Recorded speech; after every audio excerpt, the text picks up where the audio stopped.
Hai semuanya, saya Fania Mariska dari Sekolah Notre Dame. Kelas 11 MIA 1 ingin menjelaskan mengenai konferensi meja bundar atau KMB.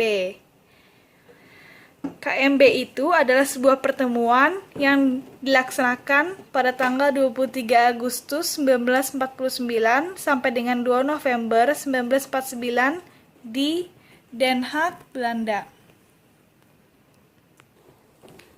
Dalam konferensi meja bundar itu dihadiri oleh yang pertama, perwakilan dari Indonesia ada Dr. Andes Muhammad Hatta, Mr. Muhammad Roem, dan Profesor Dr. Mr. Supomo.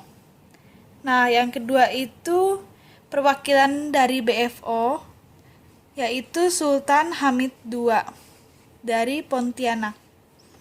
BFO adalah Bijenkomst for Federal Overleg yang didirikan pada tanggal 27 Mei 1948.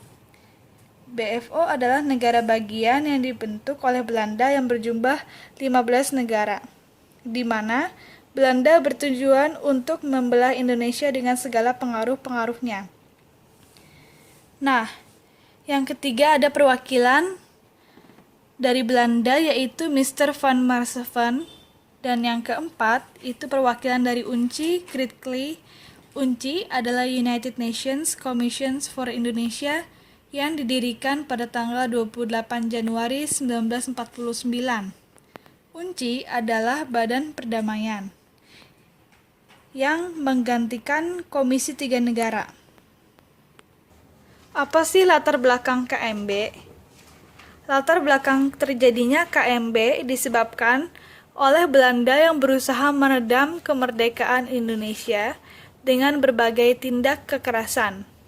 Sebenarnya, Indonesia dan Belanda sudah sering melakukan penyelesaian secara diplomasi lewat perundingan Linggarjati, perjanjian Renville, dan perjanjian Roem-van Rooyen. Namun, belum juga mendapatkan titik temu dari permasalahan ini.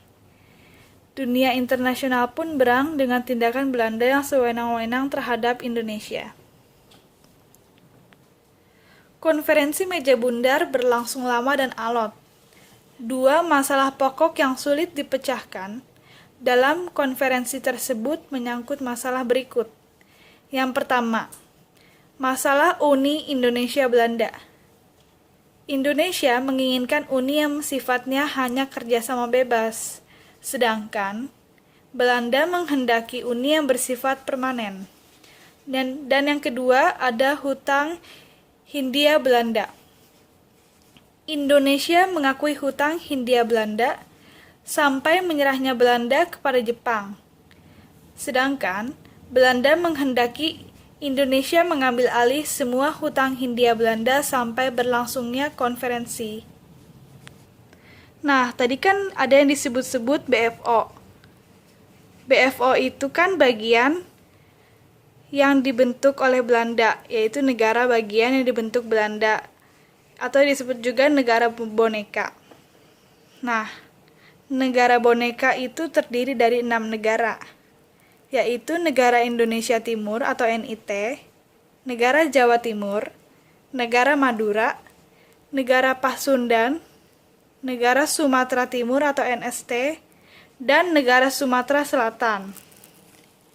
Ini petanya, bagian-bagian dari negara boneka. Nah, ini Republik Indonesia Serikat atau disebut juga RIS. Ya, selanjutnya akan dijelaskan oleh saya, Adit. Saya akan menjelaskan tentang hasil dari KMB. Seperti yang dijelaskan oleh teman saya, KMB menghasilkan 5 keputusan. Keputusan yang pertama ialah Indonesia akhirnya diakui keberadaannya oleh Belanda dengan syarat Indonesia menjadi negara Republik Indonesia Serikat.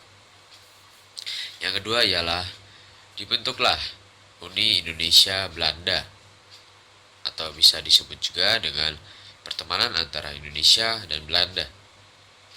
Yang ketiga, Indonesia mengembalikan hak milik Belanda dan memberikan izin baru terhadap perusahaan Belanda di Indonesia. Perusahaan Belanda di Indonesia dari masa penjajahan bahkan hingga sekarang sangatlah banyak. Namun Indonesia sudah mengempur semua tempat Belanda, dan akhirnya setelah diadakan KMB, Indonesia mengembalikan hak semuanya kembali kepada Belanda. Lalu yang keempat ialah RIS atau Republik Indonesia Serikat membayar hutang-hutang pemerintah Hindia Belanda. Itu dimulai pada tahun 1942. Indonesia banyak berhutang kepada Belanda karena Indonesia mengempur perwilayahan dari Belanda tersebut. Lalu yang terakhir ialah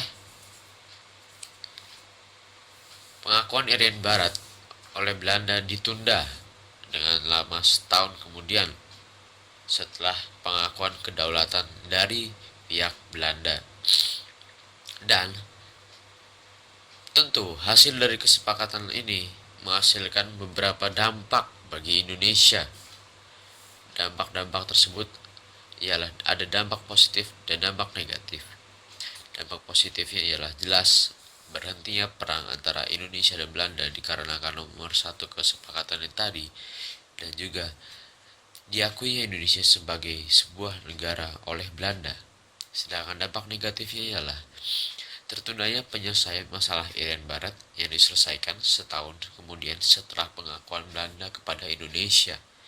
Dan yang kedua, hutang Belanda pada 1942 sampai disepakatinya RIS akan ditanggung oleh Indonesia sendiri. Dan juga Indonesia menjadi negara di bawahan Belanda.